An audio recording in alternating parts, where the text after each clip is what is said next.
రానున్న ఎన్నికల్లో 23 సీట్లు కాదు కదా, 2-3 సీట్లు వచ్చే పరిస్థితి కూడా ఎక్కడ కనపడడంలే.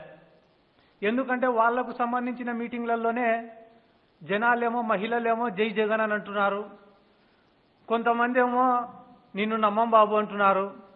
ఏకంగా ఈరోజు ఒక కార్యకర్త ఏమో సార్ ఎక్కడో హైదరాబాద్లో ఉండి మీరు రాజకీయం చేయడం కాదు, వచ్చి ఆంధ్ర రాష్ట్రంలో ఇల్లు కట్టుకొని రాజకీయం చేయండి సార్, మిమ్మల్ని నమ్మే పరిస్థితుల్లో లేరు జనం అని చెప్పి కూడా స్వయంగా వాళ్ళ మీటింగ్లలోనే చెప్పడం మనం అందరం కూడా చూసినాం.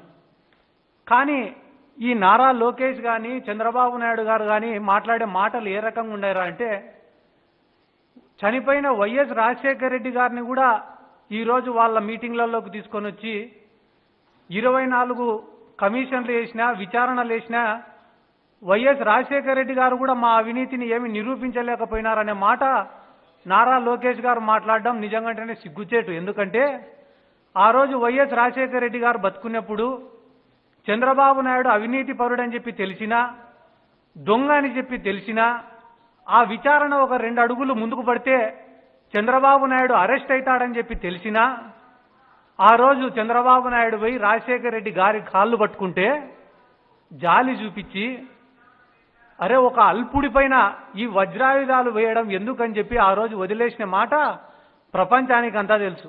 అంతెందుకు నారా లోకేష్ గారు ఒకటే మాట అడుగుతున్నా, బాలకృష్ణ గారి విషయంలో వైఎస్ రాజశేఖర రెడ్డి గారు చేసిన మేలు అనుకోండి, వదిలేసిన విషయం అనుకోండి, ఒక్కసారి మీరు గుర్తు తెచ్చుకుంటే మంచిది. ఈరోజు వైఎస్ రాజశేఖర రెడ్డి గారు చనిపోయిన తర్వాత ఈరోజు మేము అంత పెద్ద వీరులము సూరులము అని చెప్తున్నారే, ఆ రోజు సోనియా గాంధీ గారి కాళ్ళు పట్టుకొని, కాంగ్రెస్లో ఉండే పెద్దల కాళ్ళు పట్టుకొని వైఎస్ జగన్మోహన్ రెడ్డి గారు ఏ తప్పు చేయకపోయినా కూడా కేవలం సాక్షిలోని పెట్టుబడులను చూపించి ఆ రోజు ఆయన పైన కేసులు వేయించిన మాట వాస్తవం కాదా?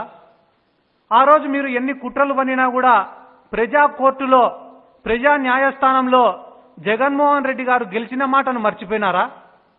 ఏ రకంగా బై ఎలక్షన్లు జరిగితే గాన 15 సీట్లు గెలిచినారు, 2014 ఎన్నికలు జరిగితే 67 సీట్లు గెలిచినారు, మళ్ళీ మొన్నటి ఎన్నికల్లో 151 సీట్లను గెలిచి ప్రజా న్యాయస్థానంలో గెలిచిన వ్యక్తి వైఎస్ జగన్మోహన్ రెడ్డి గారు. ఈరోజు మీరు మీ నీతి గురించి నిజాయితీ గురించి మాట్లాడుతున్నారు కదా, నారా లోకేష్ గారికి కానీ తెలుగుదేశం పార్టీకి కానీ నారా చంద్రబాబు నాయుడు గారికి మీకు నేను చెప్పే సూటి ప్రశ్న ఒకటి, మీరు చేసిన స్కాములలో ఒక స్కామ్ని ఈరోజు బయట పెడుతున్నాం, దానికి మీరు సమాధానం చెప్పాల్సినటువంటి అవసరం కూడా ఉంది. 2014 నుండి 19కి సంబంధించిన పీరియడ్లో సిమెంట్స్ కంపెనీతో ఒప్పందం అని చెప్పి సిమెంట్స్ కంపెనీని వాడుకొని, ఆ పేరుని వాడుకొని 250 కోట్ల రూపాయలు మీరు దోచుకునే మాట వాస్తవం కాదా? 250 కోట్ల రూపాయల ప్రజా సొమ్మును, ప్రభుత్వ సొమ్మును సిమెంట్స్ కంపెనీతో ఒప్పందం అని చెప్పి 5-6 షెల్ కంపెనీలు ఓపెన్ చేసి ఆ కంపెనీలకు 250 కోట్ల రూపాయలను తరలించి ఆ డబ్బును మింగేసిన మాట వాస్తవం కాదా? ఈరోజు ఏ మీటింగ్ పెట్టినా కూడా జాదూ రెడ్డి జాదూ రెడ్డి జాదూ రెడ్డి అని చెప్పి అవహేళనగా మాట్లాడుతున్నావు కదా నారా లోకేష్. జాదు అనే పదానికి అర్థం మాయం చేయడం, మోసం చేయడం. ఈ 250 కోట్లు ఏ రకంగా మాయమైపోయినాయో ఒక్కసారి చెప్పు నారా లోకేష్. నువ్వు అనాల్సింది జాదూ రెడ్డి కాదు, జాదూ బాబు అను. దానికి కరెక్ట్గా మీ ఇద్దరు నాయనా కొడుకులు కూడా ఆప్ట్గా సరిపోతారని చెప్పి ఈ సందర్భంగా నేను తెలియజేసుకుంటూ, చంద్రబాబు నాయుడు ఏ రోజు కూడా నీతిపరుడు కాదు. ఎందుకు మీరు నిరూపించలేకపోతున్నారు చంద్రబాబు నాయుడు యొక్క అవినీతిని అంటే, మేము ఎప్పుడు ఆయన అవినీతిని, ఆయన చేసిన దోపిడీని నిరూపించాలని చెప్పి చూసినా ఆయన వెంటనే కోర్టుకు పోయి స్టేలు తీసుకొని వస్తున్నాడు. రాజధాని భూముల విషయంలో విచారణ అని చెప్తే పోయి స్టే తీసుకొని వచ్చినాడు. అచ్చెన్నాయుడుకు సంబంధించిన కుంభకోణం పైన విచారణ చేద్దామంటే అక్కడికి పోయి స్టే తీసుకొని వచ్చినాడు. ధూళిపాల నరేంద్రకు సంబంధించిన సంగం డైరీకి సంబంధించి విచారణ చేద్దామంటే స్టే తీసుకొని వచ్చినాడు. లక్ష్మీ పార్వతి గారు వాళ్ళు వేసిన చంద్రబాబు నాయుడు అక్రమ కేసులపైన వేసిన పిటిషన్ పైన స్టే తీసుకొని వచ్చినాడు. విదేశీ పెట్టుబడులపైన విచారణ చేద్దామంటే దాన్ని జరగనీయకుండా చేసినాడు. అంతెందుకన్నా మీరు అందరూ కూడా బాగా గమనించండి, చాలా మందికి తెలిసినది కూడా మర్చిపోయింటారు. లేకుంటే ఏలేరు కాలువకు సంబంధించిన విషయంలో, ఆ వర్కుల విషయంలో అక్కడ కాంపెన్సేషన్ ఇవ్వాలని చెప్పి పోతిరెడ్డి అని చెప్పి చంద్రబాబు నాయుడుకు సంబంధించిన బినామీ అనుకోండి, ఇంకొక ఆయనకు సంబంధించిన వ్యక్తి అనుకోండి, అతని పేరు పైన ఒక అకౌంట్ క్రియేట్ చేసి ఆ ఏలేరు కాలువకు సంబంధించిన కాంపెన్సేషన్ను ఆయన అకౌంట్లలో వేసి దోచుకునే మాట వాస్తవం కాదా? ఆ రోజు జస్టిస్ లక్ష్మారెడ్డి గారు ఇదే విషయం పైన విచారణ చేపడితే టెక్నికల్ ఆస్పెక్ట్స్లో ఇది కరెక్ట్గా లేదని చెప్పి ఆ విచారణను తొక్కిపెట్టిన మాట వాస్తవం కాదా? ఇటువంటి నారా చంద్రబాబు నాయుడు గారి పైన చెప్పుకుంటా పోతే గాన కొన్ని వేల పుస్తకాలు వేయచ్చన్న మనము.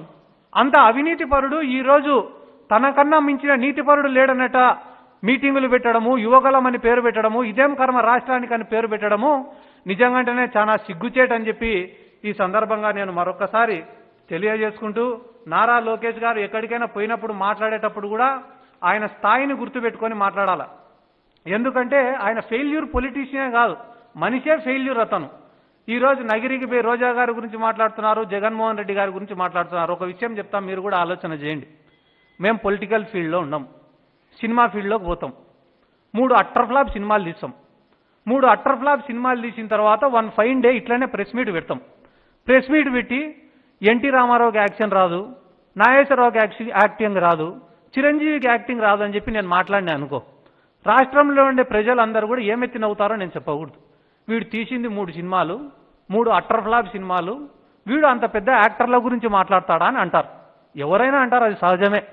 ఈరోజు రాష్ట్రంలో జగన్మోహన్ రెడ్డి గారి దగ్గర 151 మంది ఎమ్మెల్యేలు, 20-30 మంది ఎంపీలు, ఎమ్మెల్సీలు, 10,000 మంది సర్పంచులు, ఎంపీటీసీలు, జెడ్పీటీసీలు, మున్సిపల్ మేయర్లు, ఇంతమందికి పొలిటికల్గా లైఫ్ ఇచ్చినాడు, ఇంత పరిపాలన చేస్తున్నాడు, ఇన్ని సంక్షేమ పథకాలు ఇచ్చినాడు, ఇన్ని రిఫార్మ్స్ తీసుకొని వచ్చినాడు.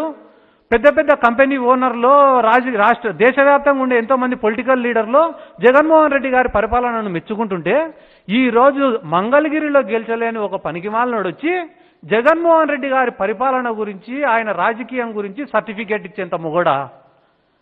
మంగళగిరిలో గెలిచలేనివాడు ఈరోజు రాష్ట్ర వ్యాప్తంగా పాదయాత్ర చేసి తెలుగుదేశం పార్టీని అధికారంలోకి తీసుకొని వస్తాడంట. ఏ మనిషికైనా జీవితంలో కావాల్సింది అనుభవాలు కావాలా, సాధించిన విజయాలు కావాలా? ఈరోజు నగిరి కాన్స్టిట్యున్సీలోకి పోతే రోజా గారు 20 ఏళ్ళు 30 ఏళ్ళు సినిమా ఇండస్ట్రీలో నెంబర్ 1 ఆర్టిస్ట్గా పనిచేసినారు. ఆ తర్వాత వెండితెరకు మన బుల్లితెరకు వస్తే గాన టెలివిజన్ షోస్లో రాణించినారు. పొలిటికల్గా 2 సార్లు ఓడిపోయినప్పటికీ మళ్ళీ 2 సార్లు కంటెస్ట్ చేసి ఎమ్మెల్యేగా గెలిచినారు. అదే తెలుగుదేశం పార్టీకి కూడా ఎంతగానో సేవ చేసినారు ఆర్కే రోజా గారు. అటువంటి రోజా గారిని ఒక మహిళని చూడకుండా వాళ్ళ ఇళ్లపైన దాడి చేసి ఈరోజు ఎగతాళిగా సర్కాస్టిక్గా మాట్లాడి నాకు ఇంత జ్ఞానం ఉంది అంత జ్ఞానం ఉందని చూపించుకుంటున్నావేమో నారా లోకేష్ గారు. నువ్వు మాట్లాడేది చాలా ఎబ్బెట్టుగా, డైజెస్ట్ చేసుకోలేని విధంగా మాకు కాదు మీ కార్యకర్తలకే ఉందని చెప్పి కూడా ఈ సందర్భంగా నేను తెలియజేసుకుంటూ, మా జగన్ సార్ ఈరోజు దేశంలోనే one of the most influential politician, రాజకీయ పరంగా కావచ్చు, ఆయనకున్నటువంటి కాంటాక్ట్స్ పరంగా కావచ్చు, ప్రజలలో ఆయనకున్న అభిమానం పరంగా కావచ్చు, ఈరోజు దేశంలోనే one of the most influential politician. అంత ఇన్ఫ్లుయెన్షియల్ పొలిటీషియన్ అయినప్పటికీ కూడా ఎప్పుడు కూడా నేల విడిచి సాగు చేయలే. నిరంతరం నిత్యం రివ్యూ మీటింగులు పెట్టడము, పోలీసులతో మాట్లాడడమో, మీడియా వాళ్ళతోటి మాట్లాడడమో, రాజకీయ నాయకులతో మాట్లాడడమో, మనం కరెక్ట్ ఉన్నామా తప్పున్నామా, ఒకవేళ మన తప్పులు ఉంటే కనుక వాటిని ఏ రకంగా సరిదిద్దుకోవాలా, ప్రతి గ్రామ పంచాయతీకి 20 లక్షల రూపాయలు ఇవ్వాలా డెవలప్మెంట్ కోసం, మనం సంక్షేమ పథకాలు అమలు చేయడమో, నిరంతరం నిత్యం ఆయన మార్చుకుంటూ అప్డేట్ అవుతూ ఏం చేస్తే ప్రజలకు మంచి జరుగుతుందని చెప్పి మా జగన్మోహన్ రెడ్డి గారు ఆలోచిస్తుంటే, అంత ఇన్ఫ్లుయెన్షియల్ పొలిటీషియన్ అయినప్పటికీ కూడా మా సార్ అట్లా ఆలోచన చేస్తుంటే, ఓ పక్కన నెత్తి మీద రూపాయి పెడితే పావులాగు చెల్లని నారా లోకేష్ మాత్రం మా బ్లడ్ వేరు మా బ్రీడ్ వేరు అంటున్నాడు. ఇటువంటి వాళ్ళ గురించి మనం ఆలోచన చేయాలన్నా, మనం మాట్లాడాలన్నా, కానీ వాళ్ళు చేస్తున్నటువంటి తప్పుడు ఆలోచనల గురించి, తప్పుడు మాటల గురించి మనం చెప్పాల్సినటువంటి అవసరం ఉంది. ఈరోజు ఒకటే మాట చెప్తున్నా, సిమెంట్స్ కంపెనీతో వాళ్ళు చేసుకునే ఒప్పందం పైన ఇప్పటికే అరెస్టులు జరిగినాయి, ఇంకా లోతుగా విచారణ జరగాల, వీళ్ళందరిపైన కూడా యాక్షన్ తీసుకోవాలని చెప్పి మరొకసారి రాష్ట్ర ప్రభుత్వాన్ని కూడా నేను కోరుకుంటున్నాను. తెలుగుదేశం పార్టీ వాళ్ళకు కూడా నేను ఇచ్చే ఒక ఉచిత సలహా ఏమరా అంటే, ట్రాన్స్లో బతకద్దండి, వాస్తవాలకు అనుగుణంగా బతికితే రేపు కాకుంటే ఇంకొక 10 ఏళ్లకైనా కూడా మీకు భవిష్యత్తు ఉంటుంది తప్ప, తప్పుడు ప్రచారాలు చేసి వాటిని నిజంగా సృష్టించాలనుకుంటే మాత్రం రాష్ట్ర ప్రజలు నమ్మరని చెప్పి ఈ సందర్భంగా నేను మరొకసారి తెలియజేసుకుంటూ, ఎందుకంటే వాళ్ళు పొద్దున్న లేస్తేనే పోరాటాలు అంటారు. సమస్యలను వెలికి తీయడం పోరాటం కాదు, ఆ సమస్య పరిష్కారం కోసం కృషి చేయడం పోరాటం. ఈరోజు వాళ్ళు మిగతా యాక్టర్లు వచ్చి రాజకీయం చేసే వాళ్ళు కూడా ఒకసారి ఉద్దానం సమస్య గురించి మాట్లాడినారు. ఆ ఉద్దానం సమస్య గురించి మీరు మాట్లాడినారంతే, కానీ ఆ ఉద్దానం సమస్యకు పరిష్కారం తెలిపింది మా నాయకుడు వైఎస్ జగన్మోహన్ రెడ్డి గారు. మత్సుకు ఒకటి చెప్పిన అటువంటిది చెప్పాలంటే గాన కొన్ని లక్షల ఉదాహరణలు ఉన్నాయి. కాబట్టి రాష్ట్రం బాగుపడాలంటే గాన ఇటువంటి వాళ్ళని శాశ్వతంగా రాజకీయంగా దూరం చేయాలా. 45 సంవత్సరాల అనుభవం అని చెప్పుకునే ఇటువంటి చంద్రబాబు నాయుడు లాంటి నాయకులు ఈ రాజకీయంలో ఉండడం మన దురదృష్టం అని చెప్పి కూడా మరొకసారి తెలియజేసుకుంటూ సెలవు తీసుకుంటున్నాను. హాయ్ ఫ్రెండ్స్, మా టుడే టుమారో యూట్యూబ్ ఛానల్ చూస్తున్నందుకు చాలా థ్యాంక్స్. మరిన్ని లేటెస్ట్ వీడియోస్ కోసం వెంటనే సబ్స్క్రైబ్ చేయండి. అలాగే ఈ బెల్ ని కూడా రింగ్ చేసేయండి. మా నోటిఫికేషన్స్ అన్ని మీ మొబైల్లో వస్తాయి. అలాగే మా వీడియోస్ మీకు నచ్చితే లైక్ చేయండి, షేర్ చేయండి, నచ్చకపోతే కామెంట్ చేయండి.